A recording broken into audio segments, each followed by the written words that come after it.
In this video, we're going to talk about the conscious and unconscious mind and neural pathways and how they affect the way we think, feel and behave.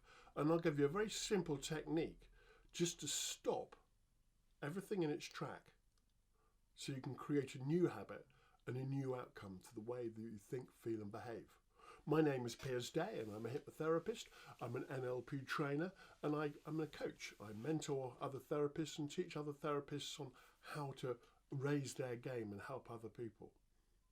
So let's talk about the conscious and unconscious mind. Your conscious mind is everything that you think with, and that's about 7% of your total capacity within your mind. Your unconscious mind, therefore, is 93%, and it's what we call stuff beneath the surface. And my picture of the human mind would be something like this: conscious, unconscious. Someone may say, turn around to me and say, Piers, I want to stop smoking. And they're thinking at a conscious level here, I want to stop smoking. But there's a program or something down here beneath the surface that keeps being triggered by something in the outside world to bring up the feeling for a cigarette. And if the conscious mind is not strong enough, or this is too strong, the feeling for a cigarette's going to come up. So they may walk outside and it's a break from work, or they're getting away from their kids, or whatever it happens to be. But it's a nice quiet time and they want some me time for themselves. So something happens, up comes the feeling for a cigarette. That could be a cigarette, it could be, if you're on a diet, it could be the feeling that wanting some food every time you pass the fridge. It could be if you're somebody who's procrastinating. I want to get this done. I really can't be bothered. And you've got these limiting beliefs down here stopping you from doing what you want to do. Now, the way I work with people is I work down here to the unconscious level. And we do that in a number of different ways. With hypnosis, we quieten down the conscious thinking and we start getting the changes down here. Now, hypnosis is incredibly simple to do if you're trained how to do it. But what I love about it is it's very fast and very effective because you're getting down to the programming. I can stop someone smoking normally in a 2-hour session. I have done it a lot quicker, but I like to make sure that they're going to get successful. They're going to be successful because they pay me quite a lot of money to stop smoking. And when I work at this level here, I'm doing a lot of NLP and a lot of hypnosis and other suggestion therapies to get these changes down here at a programmable level. So when the impulse comes in, it goes straight through. It doesn't have that feeling for a cigarette. Hence I get people saying, oh, Piers, it's as if I've never smoked.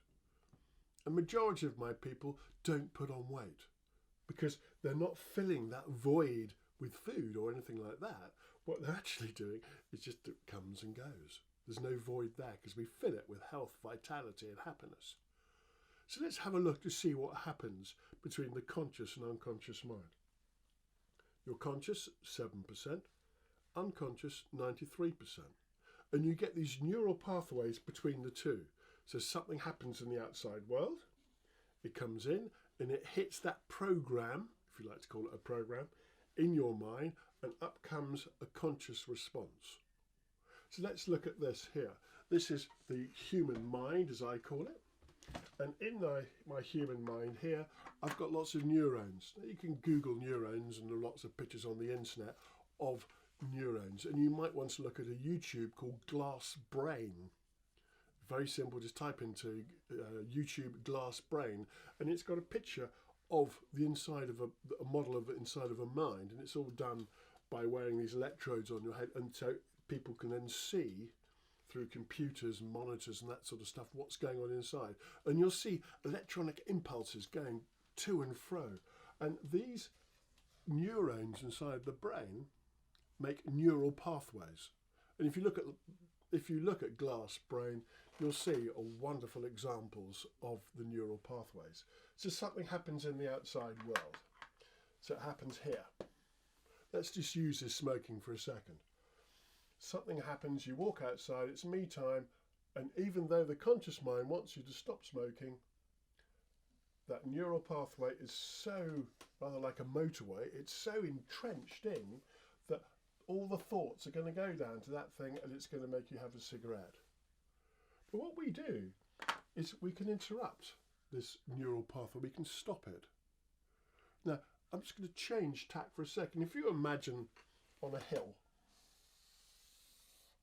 and there's a car up here, and the car is going to start going down the hill. And as it goes downhill, it gets faster and faster and faster and faster. If you're going to try and stop the car from rolling forward, you do better to stop it up here before it's gained speed. So if you try and stop it here, you're going to get squashed. Or the car's going to lose balance and crash. Much the same here. So if we're going to change anything that's moving, get it when it's starting. So what we've got here, this neural pathway, as it goes down the pathway, the electricity, the electrical impulse to make a thought, goes down the neural pathway. If we stop it up here, it doesn't have the speed. And then we make a new pathway to here. And this is the stop smoking side. So by chopping here and using hypnosis and NLP and other ways, we're actually stopping that neural pathway. And after a bit, plants are going to grow up, etc., and that neural pathway is no longer going to be usable. But this one here, because we're using it the whole time, not to smoke, is going to be the one that everything's going to follow. So where we change the reaction between the conscious and unconscious minds here is to go down into where it comes from. Where's that impulse come from? Here. Now, I'm talking about whether it is all to do with smoking, diets, whatever it happens to be. But other ways of doing it in life is limiting beliefs. Getting rid of the I'm not good enoughs. I'm not good enough, therefore I can't do this. Change it here. I am good enough. Okay, well, if I'm good enough, this is what I want. So we start relaying the neural pathways here. And it takes a little bit of practice, but it doesn't take long before you are really using this one and not that one. So we go from the red to the green. Green for go. Just by changing what's happening on the inside. By stopping it here, right before it gets up any speed and any power. And as soon as we've got it there, what we can do is give the new slope, the new way forward, where the car then goes down this way. So the YouTube I recommend having a quick look at is Glass Brain, and it shows you the neural pathways. And we can here quite easily just stop that thought, that process. So let's just do a quick experiment with me. If you are someone who suffers from anxiety or depression, what I'd like you to do is to put your hands forward like this, 2 thumbs forward like this. And we're just going to stop here and give your brain a choice. We're going to, it's called a pattern interrupt. We're just going to interrupt what is going on. So I'd like you to think about the depression. Think about the thing you're panicking or really worried about. And as you look at it, I just want you to go like that. Thinking about the depression, like that. Thinking about the depression, like that. Thinking about the depression, like that. Thinking about depression, like that. Thinking about depression, like that. Thinking about depression. And you keep doing this for about 30 seconds. Just following it. If possible, keeping your head still and letting your eyes do it. And what you're doing here is you're gradually just weakening that link to stop that thought, that thing that's going to happen, that depressive feeling that's going to come up with. And by doing that, you're giving your mind another choice, because you want to stop feeling depressed and you want to feel well. You want to feel happy. You want to feel relaxed. So this word here was to stop smoking. So this one here is depressed. And this one here is happy. Chilled. Whatever it happens to be. Courageous is a word I love. People say, oh, Piers, I need more confidence. I say, you want more courage. So by doing this very simple thing, like that, like that. Thinking about what it is you're worried about, and letting your mind loose, and you're gradually just rubbing this one out, because you know that you're going to feel happier, chilled. And if you try that, just try it now. And when you've done it, try and find that depressed feeling, and you'll find it's reduced. Now, I calibrate when I work with people, whether it's online or whether it's face to face. And I say, fine, 10 is Piers, I really can't take any more. 0, it's gone. And if they turn around and say, Piers, I've got a 7 or 8 of anxious or depressed feeling, we do that little thing. And it's normally down to a 1 or a 2 straight away. It's very quick, and it's something you can do yourself. If you're going in for an interview or a pay rise negotiation, you're a bit worried about it, just go spend a couple of minutes in the loo beforehand. Just go there, think about it. Okay, I'm nervous about the pay rise negotiations.